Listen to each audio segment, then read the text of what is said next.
Hi everyone, welcome to Guts and Girl Bits. Today I'll be talking with a fellow naturopath all about Sibo. Sibo, also known as small intestinal bacterial overgrowth, is something that is affecting so many people and causing all sorts of tummy troubles. So I love working with people with digestive stuff, hence the name of this podcast, Guts and Girl Bits. And I'm really excited to share this information because as something that I've been talking about to a lot of my patients about Sibo, I'm finding that there's heaps of people out there that are like, what is Sibo? So this podcast is awesome because my guest is extremely knowledgeable about Sibo. She has been through the process of healing herself of Sibo and has helped countless people in their own journeys with Sibo as well. We talk about what is Sibo, how does it come about, what are some of the testing options, what can we do to treat it, including different options with medicines from doctors like certain antibiotics, as well as different herbal options. And we talk about, do we use probiotics? And if you do, what sort do we use? We talk about the different diet options because there's so much information out there. And what are the common mistakes that people make when trying to treat themselves for Sibo, and how long should we expect to get better? So my guest is the amazing Kirsten Swales. She has been a practicing naturopath, nutritionist, and Western medical herbalist for the past 7 years, and she specialises in working with clients who have Sibo. She's worked in Australia, in South Africa, and Europe, and she consults with clients worldwide online. She's originally from South Africa, but she's trained and qualified here in Australia. And she now calls Bali, Indonesia, home. So her primary focus is helping women to heal their digestive issues so that they can enjoy a loving relationship with their body and for food, and for some so that they might feel normal, sometimes for the first time in their lives. Having been through Sibo and suffering digestion issues herself for years, Kirsten is super passionate in this area and can relate to what her clients are going through. So having been Sibo free to this day, Kirsten has gone from living with an extreme fear of food due to bloating, weight gain and discomfort to having a healthy functioning digestive system and a sound relationship with food. And that is what she wants for all other Sibo sufferers to have as well. Kirsten is so generous with her knowledge and she has shared so much amazing content in this podcast. I was like, wow, Kirsten, you are giving gold. So I'm really excited for you to listen. So anyone that has been diagnosed with Sibo or suspects that they have Sibo, or even if they just have some health issues that they haven't quite been able to get to the bottom of, have a listen to this episode because as we talk about, Sibo is linked to so many other things in the body, and it's actually not a forever doom diagnosis. You can get better. So thank you for listening. I hope you enjoy. So hi, Kirsten. Thank you so much for joining me today. Thanks, Alison. Hi. Thanks for having me. Yay! So I'm so excited to have you here to talk about all things Sibo because this is just a topic that I'm seeing so much more of and I think is becoming so much more common as well. And maybe people don't know much about it, but it's one of those hidden issues, isn't it? Like, if in doubt, look for Sibo in terms of gut health. Do you think that's right? Definitely. And it's been around. I've found references in studies from like the 1800s, but only recently has it been getting that awareness. And it's so common and it's something that is fixable. So I get really excited about it. Yeah. I love that you start with that it is fixable because it is, isn't it? And so many people are like, oh no, I've got this forever. Yeah. Whereas sometimes people get told they just have IBS and it's like, yeah, but what's causing your IBS? And then this is something that causes it and you can get to the bottom of it. That's like so common, isn't it? IBS. Oh, I've got IBS. That's the answer. So I have to eat this particular diet or take this drug for the rest of my life. And it's like, no. Oh, you don't. Oh. So I'm really fascinated to know, how did you get into this career path? So I think like most naturopaths, it comes from a desire to fix ourselves. I had digestive issues most of my life. And I got a bit of a joke that I probably popped out the womb on a digestive back foot. My mum said I was a very colicky baby. And then I was always just aware that digestion was, or not so much digestion, I was always just aware that food was a bit of an issue for me. So I was often hungrier than I seemed compared to most of my friends. I struggled with gaining weight really quickly, except now that I know what I know, it wasn't that I was getting fat, I was just getting bloated. So I just came to believe that it was normal that every time I put food into my stomach that it would puff out. So that's actually not normal. That's not meant to happen. And so I was always trying these different things. No, it should stay the same. So I was constantly trying all these different things to just feel better than I did. So any new diet that came along, I would try the eat one thing diet. I would try eat cabbage diet. I would try the Atkins diet just so I could feel better. And I maybe did feel better in the moment, but it would always just rebound and I'd often feel a little bit worse than when I first started. So that was always a thing for me. And so I traveled quite a lot in my early 20s, and then around about the age of 24, I decided I was going to study something. And it just happened to be, I chose remedial massage because I like people, I like working with people, and this was an area that fascinated me. So I'd always been into natural stuff and how this can help us without hurting ourselves. And then didn't even know what a naturopath was, but the college that I was studying at in Australia also had a naturopathy course, it had a homeopathy course. And I remember going home and with my friend, we had the prospectus in our hand and we were Googling what all these names meant because I didn't even know. But just before the course started, there was a lecturer giving a talk on introduction to naturopathy. And I was like, oh my goodness, this is it. So I walked out of that room into the registrars, changed my course, and haven't looked back since. So I'm so grateful for all the issues that I've had myself, even though they were so horrible. But it led me to where I am. And if I had to do it all over again, I totally would. I'm so grateful. Oh, yeah, I guess that has given you that real empathy that so many people really need for their care as well. Yeah. So I can totally understand because I've probably had all the symptoms that they've had themselves. Yay. Hence the passion for digestion. Right. Absolutely. So is that what people mostly come to see you for digestion, or are people coming to see you for other things as well? Definitely digestion. And so now I specialize in Sibo specifically. So I myself had Sibo back in 2016. And since then, that's really been my focus. So I know it inside out and I get so much joy from helping other people with it. So they come to me with Sibo. Sometimes it turns out that it's not Sibo, even if they've been told that it's Sibo. So I don't specifically exclude anybody else that doesn't have Sibo. So all digestive stuff I help with. So often the method of healing up the digestive system is the same. The specifics in terms of treatment might be different, but there's so many different guidelines that apply with all digestive health. So it could be, just using my fingers, like just IBS, or it could be Crohn's, or it could be celiac, or it could be food intolerances. So all these things are my favorite topics and what people come to me for. Yeah. Okay. And SIBO in particular is something that, as we were talking about, it's becoming more well known. People are getting more awareness around it, but it's been around for a long time. But so, how long have you been treating that specifically? Has it been something that you started your practice really passionate about it, or was there a moment where it was like, oh, this is a thing?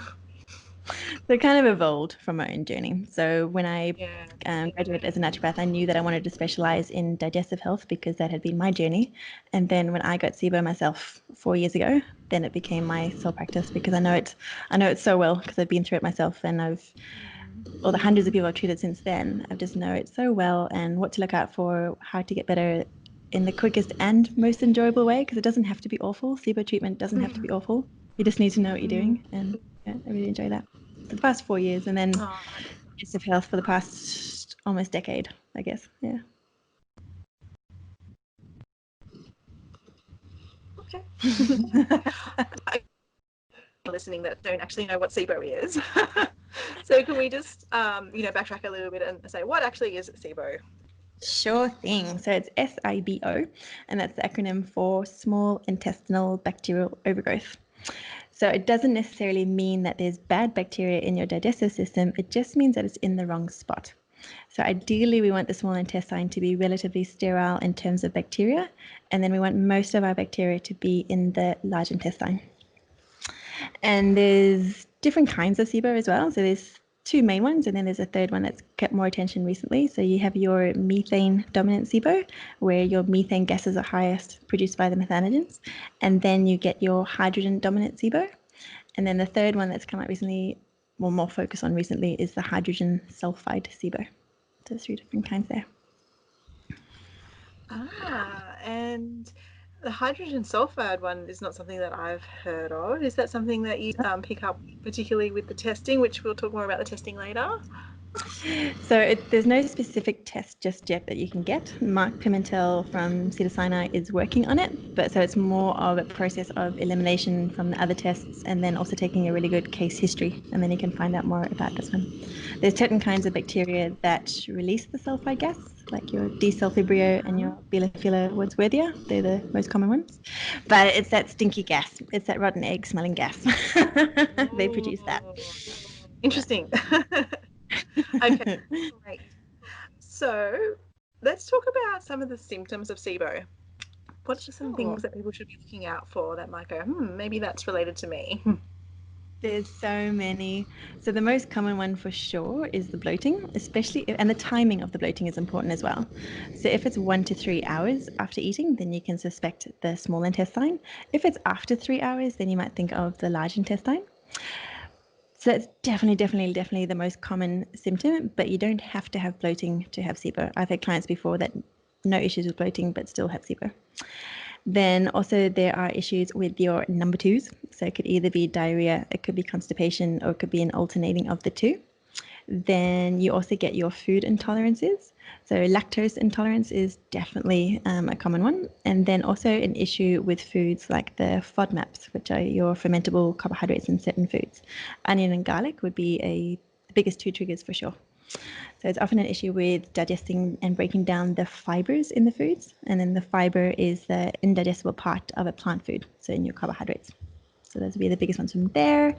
But then you can also experience pain, gas, cramping, brain fog is really common, joint pain, stiffness, skin issues. So many things associated with SIBO. Okay.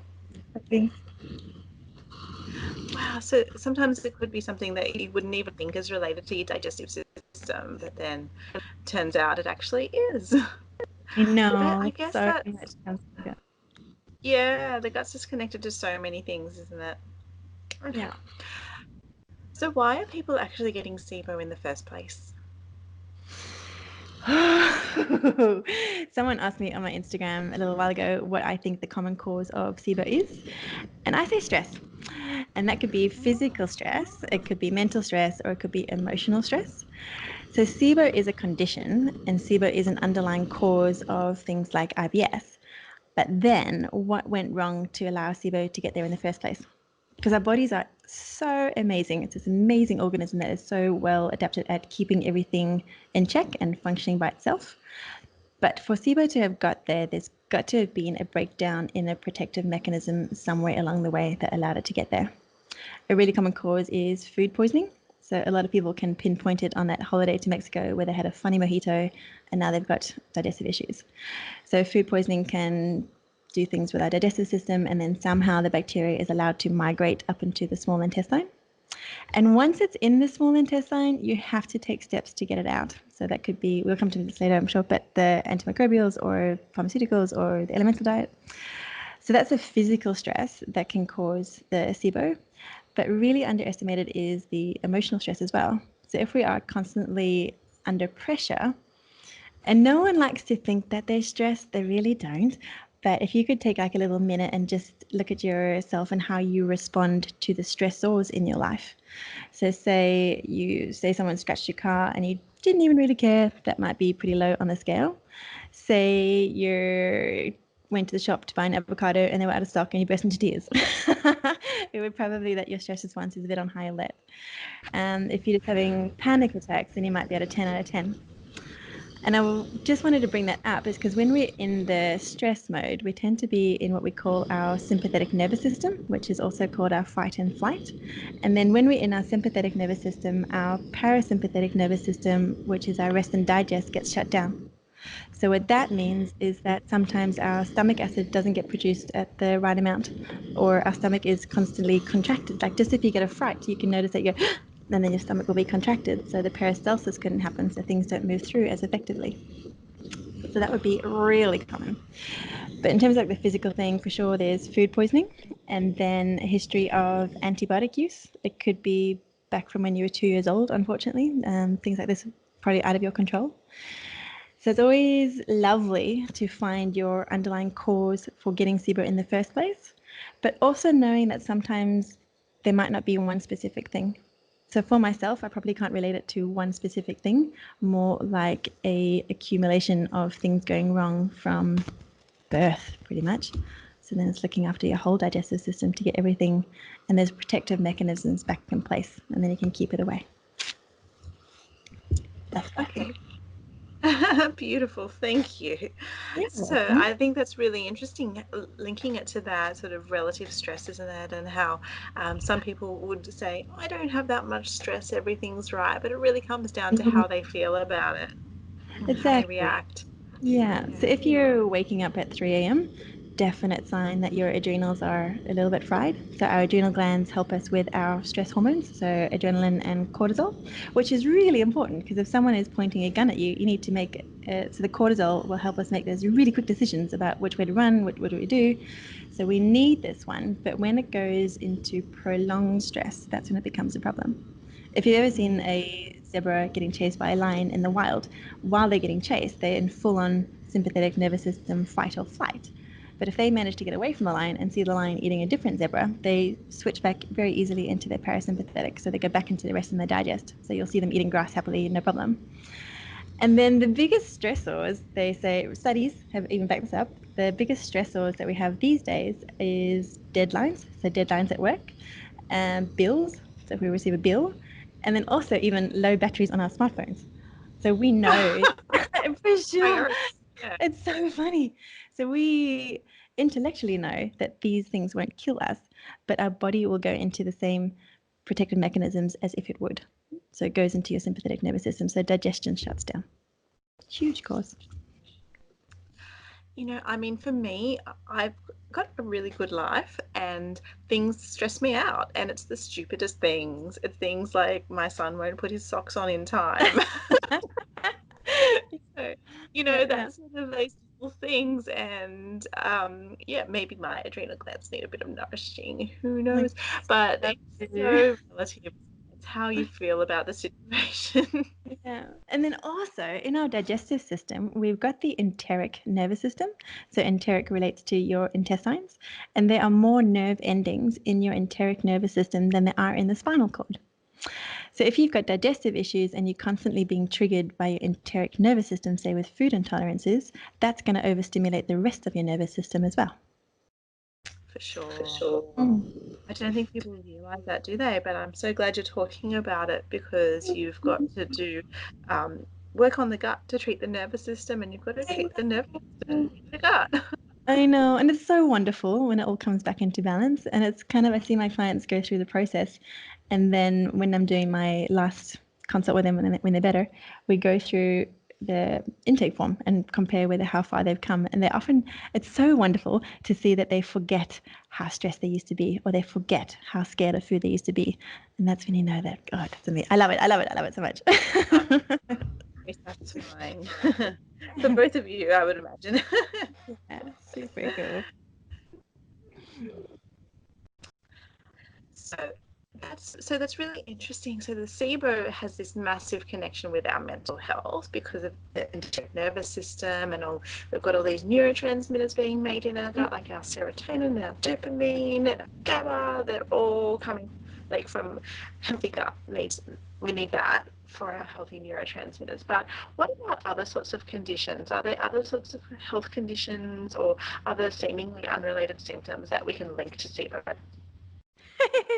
I could probably tie almost every condition back to the gut. But The main ones, I'd say, because SIBO can lead to a lot of inflammation in the gut. And so SIBO can mess around with our digestion and our absorption. So if you imagine that you are making food in the kitchen and you just leave it lying around. So if you leave it lying around long enough, you'll start to get the ants. Leave it lying around even longer, then you'll start to get the mice, and then you'll start to get a whole bunch of stuff. So it gets a really big festy mess.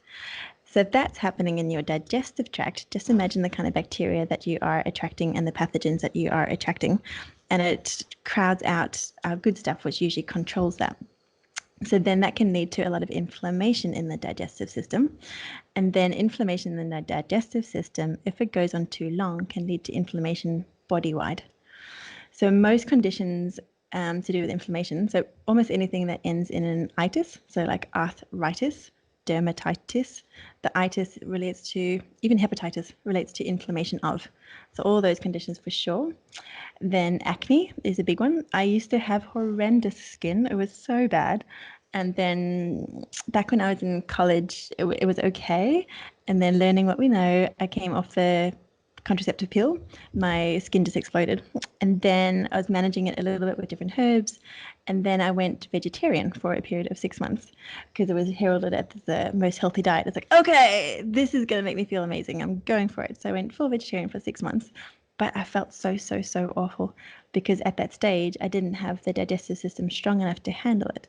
Whereas nowadays, my diet is mostly vegetarian because I've spent so much time working on it, and I can actually digest the food that I'm eating. So back then, when I plant fibers there. yeah, no, and it's so good for us. We just need to make sure that we can digest them and break them down. So I had really bad acne when I was going through the vegetarian stuff. Now I don't. So now that I've healed my gut, that's gone away. Definitely joint pain for sure. And then also anxiety and depression often are connected to the digestive system as well. Not saying always, but definitely a lot of the time. If there's a group of bacteria called the gram-negative bacteria, and these are the not so good bacteria. And then when our digestive system is out of balance, they can override a lot of our good bacteria. I love to compare it like a garden. It's so similar to a garden. So if you have this garden, the grass and the plants and all the things, and if the weeds start to take over and they knock that balance, then they can just grow and grow and grow, and more our good plants would kind of suffer. There's no space for them. So these gram-negative bacteria, they in their shells, they have something called lipopolysaccharides. So lipopolysaccharides are classed as an endotoxin. So endo means within, and a toxin is a toxin. So these lipopolysaccharides are so inflammatory. And then if there's a case of leaky gut, which is when the tight junctions of the gut separate and things can get into the bloodstream that aren't meant to. So if these lipopolysaccharides get into the bloodstream, and then just like the gut barrier, we have a blood-brain barrier, which can also end up leaky, so leaky brain, some people call it. And then if that gets into the brain, it can inflame the brain and cause feelings of depression. And this is even how they test the pharmaceutical antidepressants. Like they inject the poor mice with lipopolysaccharides and then test their pharmaceutical antidepressant to see if it's effective. So it's hugely connected. So That doesn't get spoken about much, does it? no, and people don't realize, and they think that it's a nervous system condition when actually it's coming from the gut. And if you can fix your gut, you don't need to be on antidepressants. You don't need to be on, even if it's herbal, nervous system support, if it's coming from your digestive system. There's a lady called Dr. Alison Siebecker. She's probably one of the pioneers in terms of the SIBO world. I love her. And she's got a website called siboinfo.com, and she's got a whole page dedicated to associated conditions. Also, because she's a research scientist, she's got the research studies backing up all the different things. So if you wanted to see more what's involved, you can go to siboinfo.com. I forget the exact page, but it'll be there somewhere. I'll pop the link for that in the show notes Yep. so everyone can have a look. So how does someone find out, or how does a practitioner help someone find out that they have SIBO? Cool. It's a combination of testing and a good case history. I highly recommend testing because the symptoms don't always match up with what you've got. And it's nice to know what you have, what numbers you have. It tells you which part of the digestive system, which part of the small intestine it's in. Anybody can order themselves a Sibo test. It's a breath test, and you can do this at home. And you do a special prep diet leading up to the test, which will just be based on reducing all the fermentable fibers in your diet. So pretty much you're eating chicken, eggs, white fish. You can have a little bit of olive oil and coconut oil. And if you've already been eating grains, you can have some white rice. So if you're a vegetarian, it would be just the white rice or just plain water fasting. And you do this for 1 to 2 days beforehand, depending on if you've got diarrhea or constipation. And then you fast overnight, and then you do the test, which is either a lactulose or a glucose solution. And you do your baseline sample, so before you have any of the sugar solution, to see where your starting point is at. And then you'll drink the solution and then test your breath samples every 20 minutes. And then when you get the results, it'll give you a graph back of where your numbers are at and how it's tracking through the small intestine. I prefer the lactulose solution definitely to start. The reason for that is because the lactulose travels all the way through your small intestine and actually ends up in the large intestine, so you can see where you're going. The glucose is also good, but because it gets absorbed higher up in your small intestine, if your SIBO is towards the end of your small intestine, you could miss it. So those are the breath tests. There's different labs around the world that you can order from. So in Australia, I love SiboTest.com. In the States, I use Direct Labs quite a lot. And you can go to directlabs.com/Kirsten, and I've put it in the order test. So it's a 3-hour lactulose one. In Europe, I tend to use Sibo Lab, which is in Germany. And there's another one, Nordic Labs in Denmark. In Canada, I order through Sibo Canada, but you need someone to order it for you. So you need to get someone to order it on your behalf, a practitioner to order on your behalf. So you can do those tests. So those are really good. And then with the hydrogen sulfide, there's not actually a test to diagnose it completely just yet. So if your SIBO test results come back flatline, what we call a flatline, so the numbers don't move very much at all, then you can suspect hydrogen SIBO. I often follow that up with the uBiome Gut Explorer, and then look for the sulfur-producing bacteria, like your D. sulfibria or your Bilophila wordsworthia. You can also find them on some stool tests, like the Genova GI effects. And so then when you get your test result, it's not just as simple as a positive or a negative. There's a bit of an art to interpreting it. I get quite a few people coming to me saying, I've got SIBO. And we go through their test results and we go through their case history. It's like, actually, I don't think it is SIBO. I think it's in your large intestine.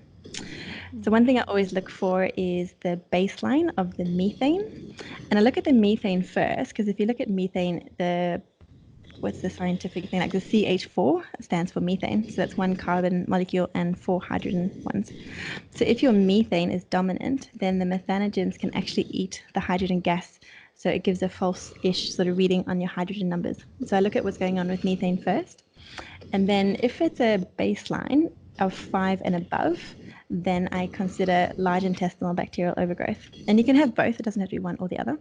So that's the first thing I look at. And then you're looking for a rise of 12 parts per million. So on the test result, it says ppm, parts per million. So a rise from 12 parts per million over the lowest preceding value. So say it goes from a 13 to a 15 down to a 6, then up to something else. The 6 would be the lowest number. So anything 12 and above from the lowest value is considered a positive for the methane. And then for the hydrogen, you're looking for a rise of 20 parts per million over the lowest value. And you can have one and you can have both. And I love the testing for it because your symptoms don't always match up with the type of SIBO that you have. I'm a really good example because I suffered with constipation most of my life, and usually methane dominant SIBO equals constipation, and usually hydrogen dominant SIBO is related to diarrhea. But my methane numbers were totally fine, and my hydrogen numbers were literally off the chart.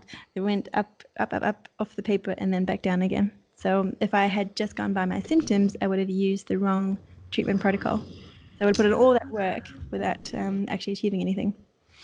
So really important. Wow. So I'm interested that you said that you do correlate it with the stool test sometimes as well, because that's something that I've always found really interesting to do too, because sometimes I found that certain bacteria that you wouldn't usually consider might be implicated in strep. Might be, sorry,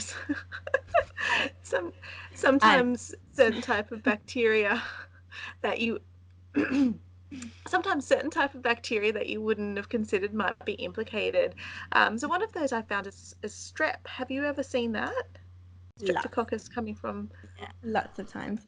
And with SIBO, it's often not just Sibo because there's often just a big hot mess in there. So you can get your streptococcus, you can get your blastocystitis, you can get your C. difficile, whole bunch of things. And then if you're doing a Sibo treatment protocol, you can put in the other stuff at the same time. So I'm very often treating Sibo alongside parasites, alongside Candida overgrowth. Because if you're going to all that work, why not take care of everything at the same time? Really good point. For sure. So it really helps you to narrow down your protocol in terms of what, or if any microbials you're using and peppers that you'd be Definitely. using and that sort of thing as well. Okay, awesome. So I'll put some images in that give the listeners a bit of an example of what a typical breath test might look like. But I guess there's a fair few different examples, like you said, different patterns that we can watch for. So it's good to work with a practitioner for that. And 100%. then listing some of the different stool cultures as well. Have you been using the GI map test, which is a more recent Yes. one? Yes, I like that one as Yeah. well. So my favorites are for sure the U biome. I feel so sorry for them. They copped a lot of flack because there was issues with billing with the Smart Gut and Smart Jane.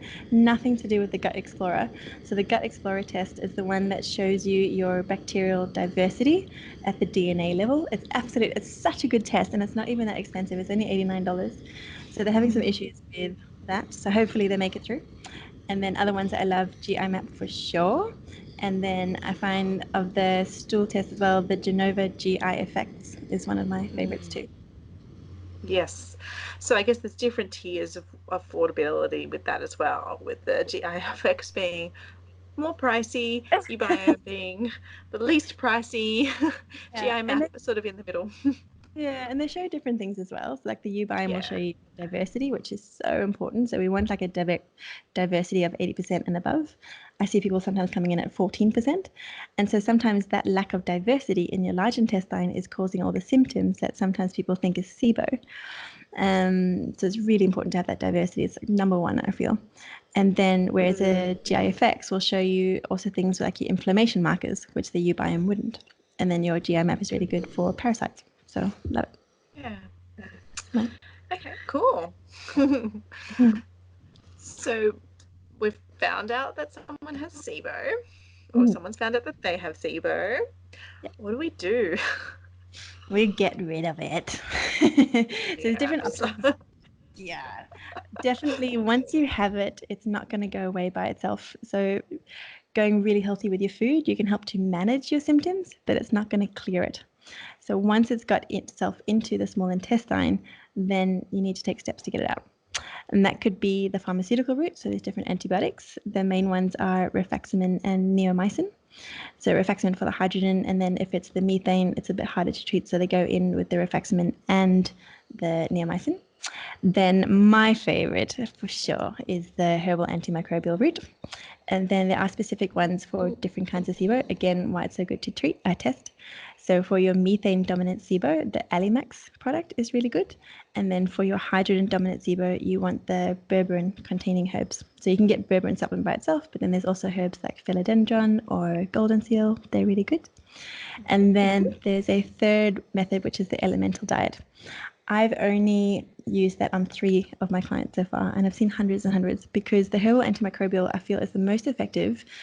It's the most enjoyable out of all of them, and the relapse rate is the lowest. So there's a lot of things on the internet that say SIBO is a high relapse rate condition, you're going to have it forever. I don't believe that. I believe that the people that relapse from SIBO aren't paying enough attention to all the other bits and bobs because it's not just about the SIBO, it's about all the mechanisms that broke down that allowed it to get there. So what's going on with your stomach acid, what's going on with your motility, what's going on with your peristalsis. So people that just do the killing and don't focus on what went wrong in the first place, they can tend to have the relapse. And studies have shown that the herbal antimicrobials are just as effective as the pharmaceuticals. So why wouldn't you? One of my favorite gut practitioners, I guess, is Dr. Jason Horolac. He is amazing, and he's got this wonderful example of the antimicrobials versus the antibiotics. So if you imagine your garden, and your garden has some weeds, some healthy plants, and you want to get rid of the weeds, the quickest way to get rid of the weeds is just to set the whole thing on fire. Then they're all gone. So that's your antibiotic. So they wipe out I was everything. totally expecting you to say Roundup, but yeah, set the thing on fire. That'll do it. Yeah, that'll do it in a couple minutes. Gone. Yep. Then by the time you've done that, you've killed everything else as well. Yes. So the rifaximin and the neomycin aren't as awful as some of the other antibiotics, like Cipro is awful, and your fluoroquinolones. They are just nasty little things.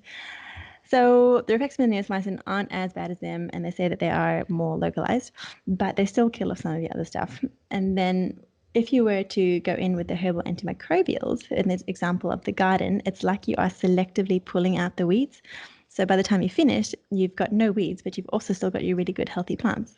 So then you've got less work to do out the other side. With And the the soil element, is buggery as well. exactly. So you have much less work to do after, and it's often a similar amount of time as well. And so, but by the time you've finished, you've got way less work to do. You're off to a running start. Love it. With the elemental diet, so the elemental diet is is all your nutrients, but in a pre-digested state. So it is free form amino acids versus whole proteins, like eating a piece of steak. And then you have your carbohydrate source, which could be dextrose or glucose, or if you can tolerate it, you can have some honey. And then this is the homemade version. I prefer the homemade version if you're going to do it. Dr. Seebecker, again, has it on her site, siboinfo.com, because I find a lot of the pre-made formulas have so much dextrose in there, which is the glucose. And a lot of people with SIBO also have CFO, which is small intestinal fungal overgrowth, often like a candida issue. So it just exacerbates the candida issue. Anywho, I digress.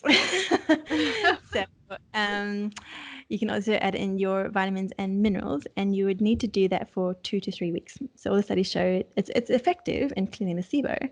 So the studies have showed that it can be up to 80% effective after 2 weeks and up to 85% effective after 3 weeks, which is an amazing result. But I find that it's the after effects that don't go so well. So because you haven't had food for a little while, if it's a form of fasting, so you're still getting all your physical nutrients, but you are abstaining from food. So I find the rebound is really hard for people. And there's a saying like any fool can fast, but how you break your fast is the tricky bit. So coming out of the elemental diet and reintroducing the foods, just from my personal experience and what I've seen with my clients, is that it is really hard. And then there can be increased bloating. I often see, and further than my clients as well, if I see people asking me on my Instagram page, I get lots of questions there. They often comment that binging is a thing. So getting into like this binge restrict cycle just because they haven't had food and that they've been emotionally deprived for so long that it's like opening the floodgates. So my preferred way is the herbal antimicrobials. It's the most calm. It's the most gentle. You can still hurt yourself with them. So I highly recommend working with someone that knows what they're doing. And it doesn't have to suck. So why not? So I've seen such different information available out there regarding the diets, and so you've been dominantly not doing a super restricted diet alongside the treatment, but I've seen a lot of people doing the biphasic diet. From Dr. Nirala Jacobi, and so like I've done that a lot in clinic too. So how would you sort of weigh up the options of that compared to the elemental diet or even to the FODMAP diet, which is often recommended for SIBO too? I love the biphasic diet. So that's definitely a starting point I use a lot with my clients. So the biphasic diet is a combination between the SIBO specific diet and the low FODMAP diet. And the foods in the biphasic diet are so healthy and they're also very anti-inflammatory. And then they're low in the highly fermentable carbohydrates, so they help with starving the SIBO bacteria. But because they're also so low in all the trigger foods, even just by eating these foods, you're going to start to heal up leaky gut. And most people that have SIBO have some degree of leaky gut as well. So there's that. And so doing this for some time, it's often, even though it is restrictive, there's often the freedom in the restriction because it's the first time in a long time that people aren't having digestive issues. So I love the biphasic as a starting point. And you can still get the diversity in your foods through the biphasic diet. And then in terms of diversity, we want to be aiming for 40 plus different plant foods each week. And that's how we really look after our large intestinal microbiome. And you can still do that with the biphasic diet, even though it is restrictive. And I prefer this over the FODMAP diet because with the FODMAP diet, it still has things in there like white bread. So that might be food that starves the SIBO bacteria, but that's going to be really inflammatory for the digestive system. So it's really, really good. Well, that's a great differentiation there. So the biphasic diet then is something that, is so like confusing for people to launch into, because like they do feel like, like say that they haven't been coming at it from a FODMAP diet, they do feel like they're so restricted. So is it something that you tend to wean people into, or just jump all in? Depends where they're at. It's so individual. So SIBO treatment's so individual, and I love to work with people with where they're at. So if someone, I don't tend to get many people that are stuck on the standard American diet, but say someone was, again, like hamburgers and fries and milkshakes, I wouldn't take them straight into the biphasic diet because they would feel awful. So if someone was like that, I would make slow, adjustable changes. And replacing is always easier than taking away. So if you're someone that's having 8 coffees per day, you could still have 8 hot drinks per day, but maybe alternate with a herbal tea. And then wean that down to 3, wean that down to 2, wean that down to 1. And so with the biphasic diet, if they're not too unhealthy, I guess, in terms of their food choices, I get everyone to start there's a blue column and the green column, which is the restricted and the semi-restricted. So I get them to start in the blue column, and then it's how long you stay there is depending on how quickly you progress. So say your bloating starts at an 8 out of 10, I sort of wait for people to go down by at least a third, preferably half. So say they're starting an 8 out of 10, waiting until your bloating goes down to a 5 or a 4 out of 10, and then progressing into the green column, which is a little bit more flexible. You got more fruits in there, and the serving sizes are different as well.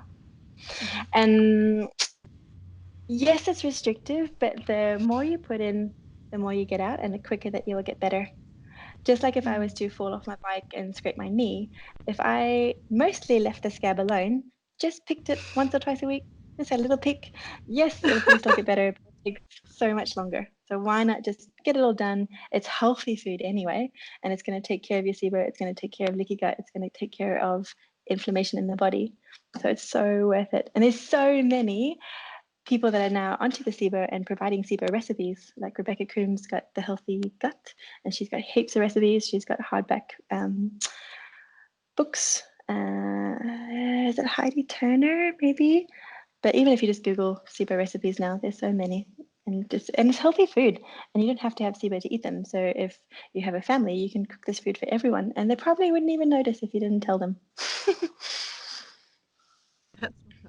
I think it's just the deciding what to eat. That is probably where a lot of people do struggle. But because there's so many resources out there, it does make life a lot easier. Yeah, and having a plan for sure takes away the decision fatigue. If you're someone that struggles with overeating in the evening, if you plan what you want to eat during that day and then follow through with your plan, you'll find that you're not obsessing about food so much. There's a fine line, I think, between having awareness of your food and awareness of your symptoms and obsessing about them, because that obsession can just exacerbate them, which is so annoying because you're trying to do your best. But sometimes I like to recommend make your peace with what you're doing and then forget about it as much as possible, and make sure you're doing lots of other things as well. That's such a great tip, because it's so common to fixate on a health issue, and then that makes the whole thing worse. For sure. But it's very understandable. But that's great advice. And I love what you said before as well, in the phrase "there's freedom in the restriction," because you've got freedom from your symptoms. Yeah. So it makes it so much exactly. worth it. Yeah. And Totally. the importance of the variety of the different plant vegetables, because variety of our microbiome, the lack of that in the first place is contributing to so much issues, and the lack of variety of vegetables is contributing to that. So Yeah, exactly. getting back to the original cause. So I I'd like to say, you know, try a new vegetable every week when you're Cool. first getting into the habit of increasing your variety. And it can be so overwhelming, but there's so many wonderful fruit and vegetables out there that they seem so strange to people, but they're so delicious. Yeah, and just starting with where you're at. I've had like people come to me on the carnivore diet, and for me to say 40 different plant foods, it's like, oh my God, don't tell me to do that. So I would say maybe just next week, try 5. And for it to count in terms of your microbiome growth, only a teaspoon and up counts as a serving size. So that could be a teaspoon of oregano, like fresh oregano. It could be a teaspoon of, like say, a teaspoon equivalent. It could be 1 cherry tomato. That would count as the diversity score. So the bigger the diversity in your food, there's different kinds of fibers in all the different kinds of plant foods. Those specific different kinds of fibers feed different kinds of bacteria. And if you don't use it, you lose it, just like your biceps. If you haven't done any gym work for a while and then try and lift a 8-kilo dumbbell, it's going to hurt. So you work your way up to that one. And then when you have that diversity in your microbiome, I feel that's when you get back to having the food freedom and you're no longer scared of food. So that's when you can go to any restaurant and not be freaked out by the menu, for sure. Yeah, the more bacteria you have to eat the fibers, the less sensitive you are to the foods in the long run. 100%. Yeah. You mentioned Jason Horlick before, and I'm also a big fan. And he talks about how we're getting species extinction in our gut, I and how know. our microbiome diversity is just shrinking, and it's such a problem. Yeah, 100%. Okay, so you mentioned a few supplements that you were talking about before. So let's just sort of go into a little bit more of that. So you were talking about some of the antimicrobials that you would use and differentiated for whether it's hydrogen or methane predominant, like the Alimax. And then you talked about the berberine containing herbs.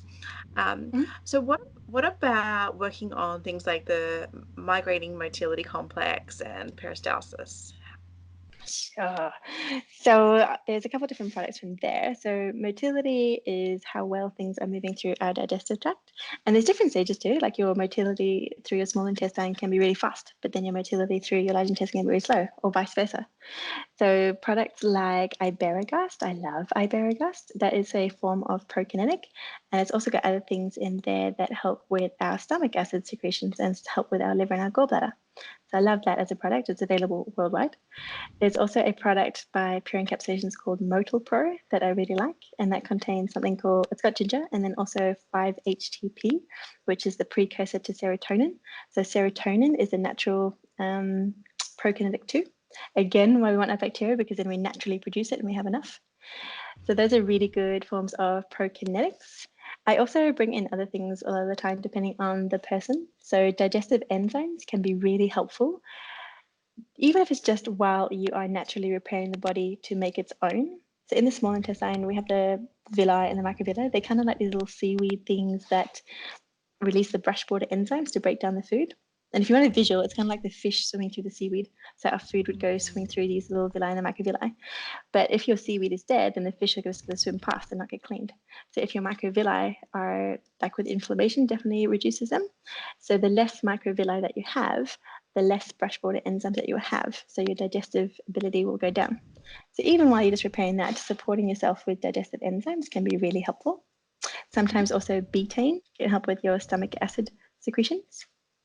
Because did you know actually there's recent research coming out that the bacterial I get so excited, the bacterial I love DNA it. Doing a little dance. yeah, the bacterial DNA in the Sibo bacteria, they do it through the PCR testing, the polymerase chain reaction testing, which is like really accurate. So the DNA in the Sibo bacteria actually more closely resembles the DNA of the bacteria in the mouth than it does the large intestine. So the most common belief is that the bacteria get into the small intestine through retrograde flow. So from the large intestine, it swims back up into the small intestine, often to do with a faulty ileocecal valve. But if the bacterial DNA mostly resembles, what did I say? Resembles the DNA in the mouth, then you can even think of the stomach acid not being strong enough, and so it doesn't kill the bacteria on the way and it gets into the small intestine. That's a huge underlying cause of SIBO. So looking after your stomach acid is very, very important. And you can do that with the betaine, and then as your body comes back into balance, it'll start producing it by itself as well. And that would be very much indicated, as we were talking about before, with the like strep coming from the upper respiratory tract infections, just trickling down. Yep. And then also mouth infections doesn't get too. through that filter. So Yep, and checking on what's going on with your teeth. So if you haven't been to the dentist in a while, this is me telling you to go to the dentist. Also, when you're treating with the antimicrobials, it's a good idea to bring in what we call a biofilm disruptor. So if you've had about a bacterial infection for anything longer than 2 weeks, and most people with SIBO have had it longer than 2 weeks, then the bacteria, they're very clever. They don't want to die. So they produce this thing called a biofilm, which is like a casing around them. So they're protected against things that want to kill them.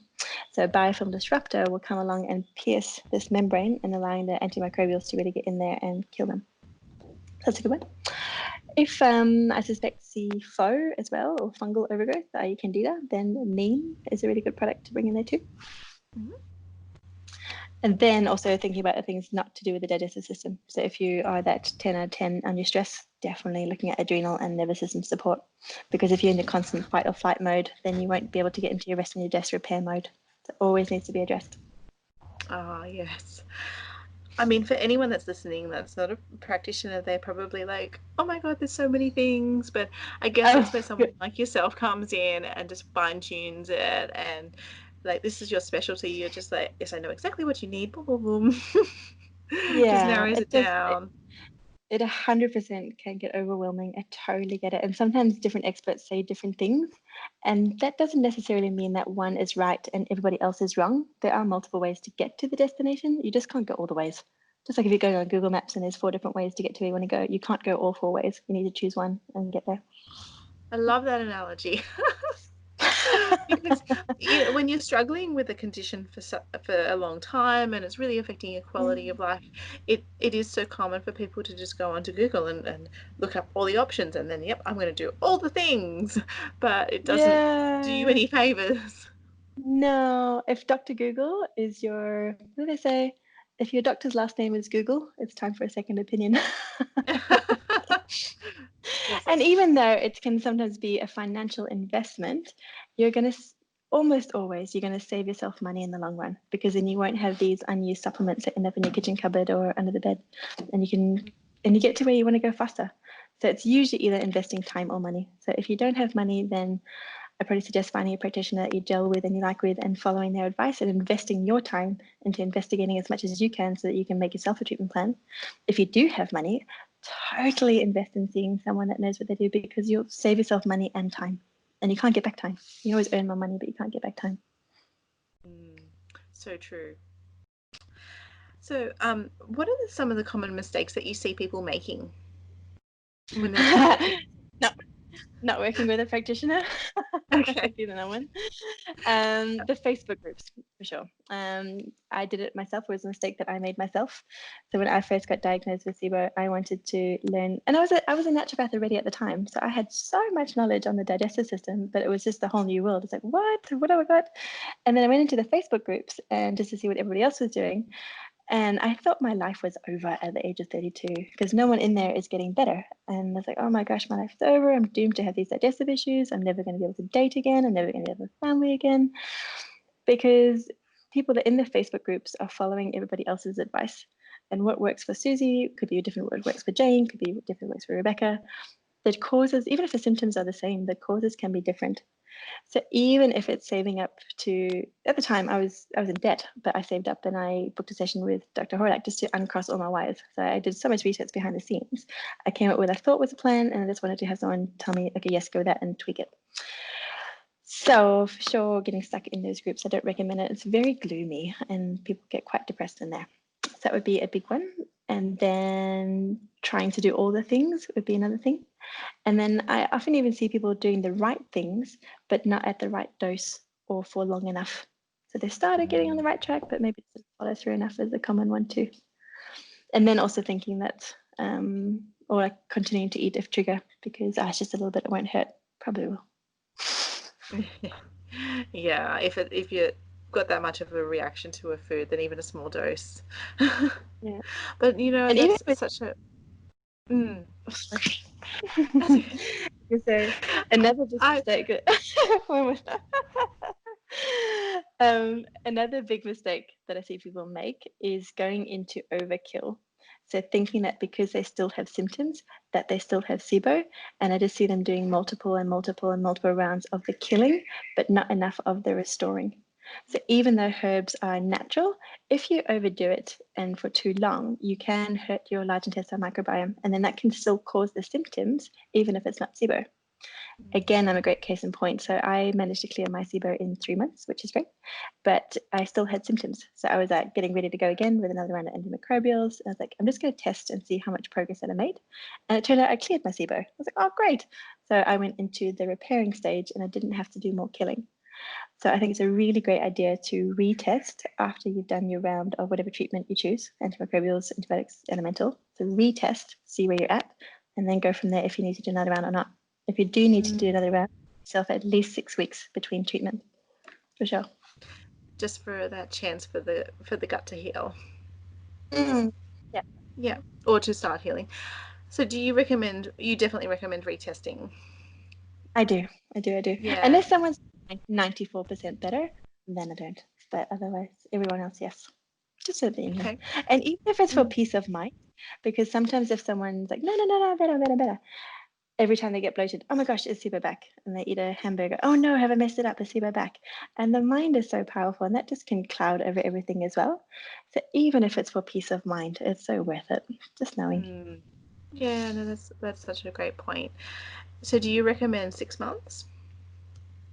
For retesting, I recommend Retesting, yeah. retesting as soon as you finished your treatment plan, whatever it is. So if it was the antimicrobials, the antibiotics, or the elemental, retesting the day after.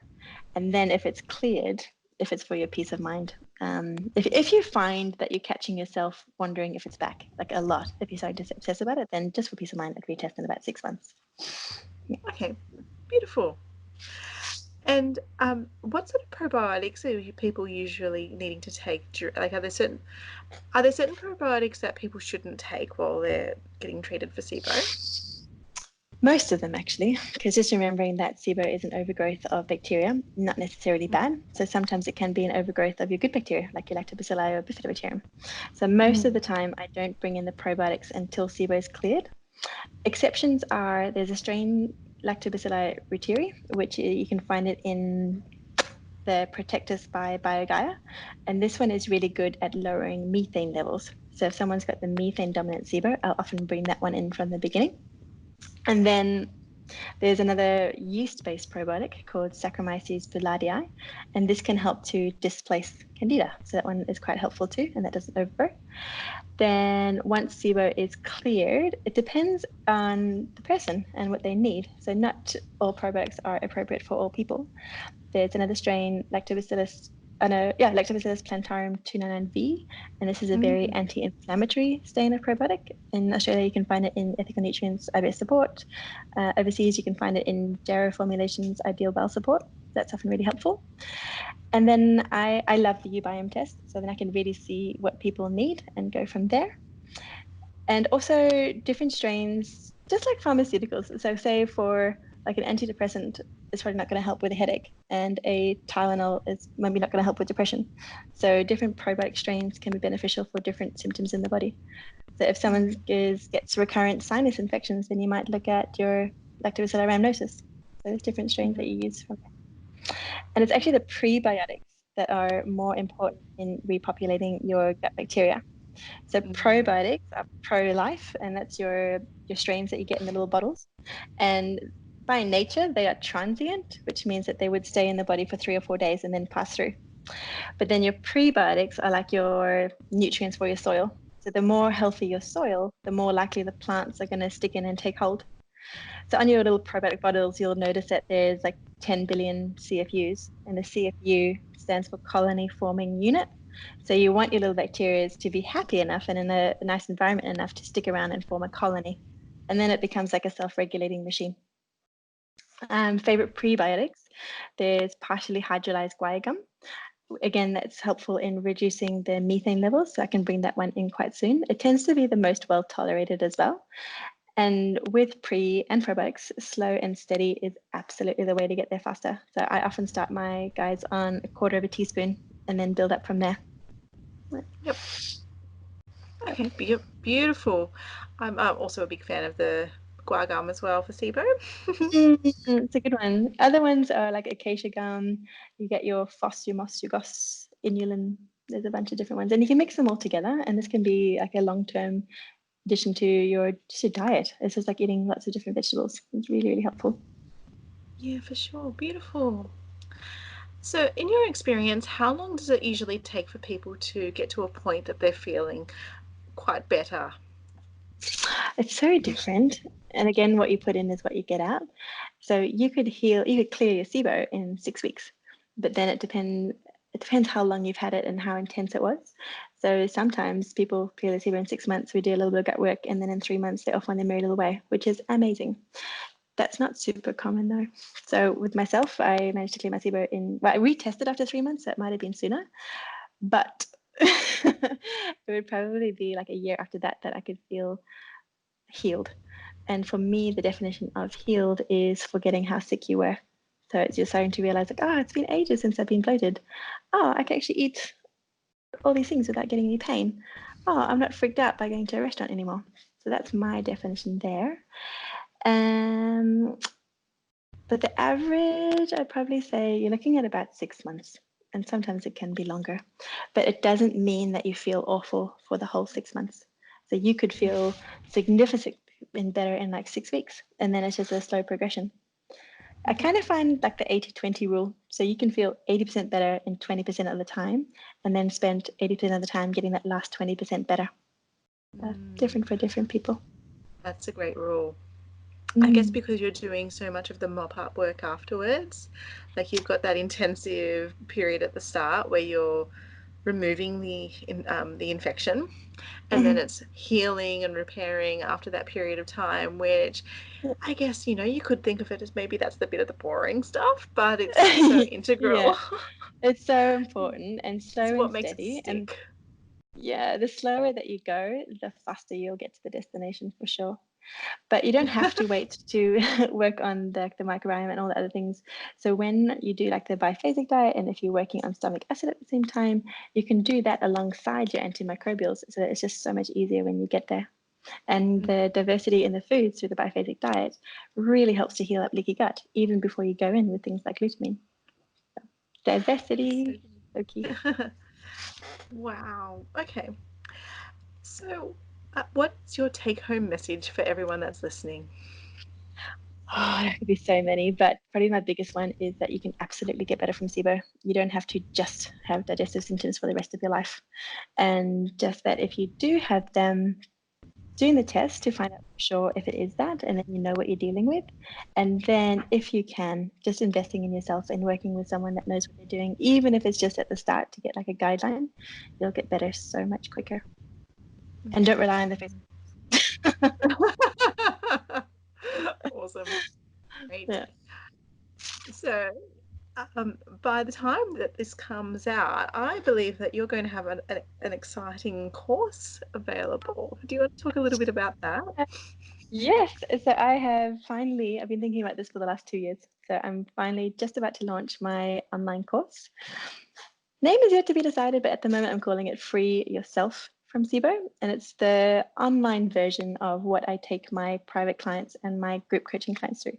Because I currently I do still see private clients, but my wait list is really long. So I can't, there's only so many hours in the day. So then I started doing group coaching programs, and then they started filling out. So this is the online version program of those for the people that want to help themselves and or just don't have the finances, because I get that it's totally not available to everybody. So it's going to be a 3-month online do-it-yourself version, and then the content is going to be drip fed so that you avoid the overwhelm. So I show you, and I show you how. It's like a how to do it. So I show you how to order yourself a test, and then how to interpret the test. I show you how to design your own treatment plan, and then there'll be things that you have to know each week to get through the program. And there'll also be a massive bank of question and answers, because I get so many questions and answers and then I answer them. And so there'll be a massive bank of all that. So if you want to know that you want to gain weight as well, so then you can do this, because not everybody wants to gain weight. Some people want to lose weight, so that would be a different venture. If you also have smelly gas, then do this. There'll be so much information. Yeah, I'm really excited about it. I'm really, really excited about it. That's so exciting. Wow. I think it's such a wonderful resource because, like we were saying, there's so many people out there that do experience this, and avoiding the overwhelm of the oversupply of sometimes wrong information will mean that people can just get themselves sorted so much quicker. And given how important gut health is for everyone and so many different factors, especially mental health, we're just going to make the world a better place. And it's overwhelmed. Like if you tell me to do 87 different things, that's going to be too much, and I'm going to go Netflix instead. So I want it to be accessible and understandable and show these people how to look after themselves. So then when you have the knowledge of how to look after yourself, it's so empowering, and then you can take back your health and you have the choice of how you want to feel, which is awesome. I will put the link for that in the show notes, because by the time that this is aired, it should be live, I'm guessing. Yeah. Great. So if people wanted to get in contact with you, what's the best place for them to find you?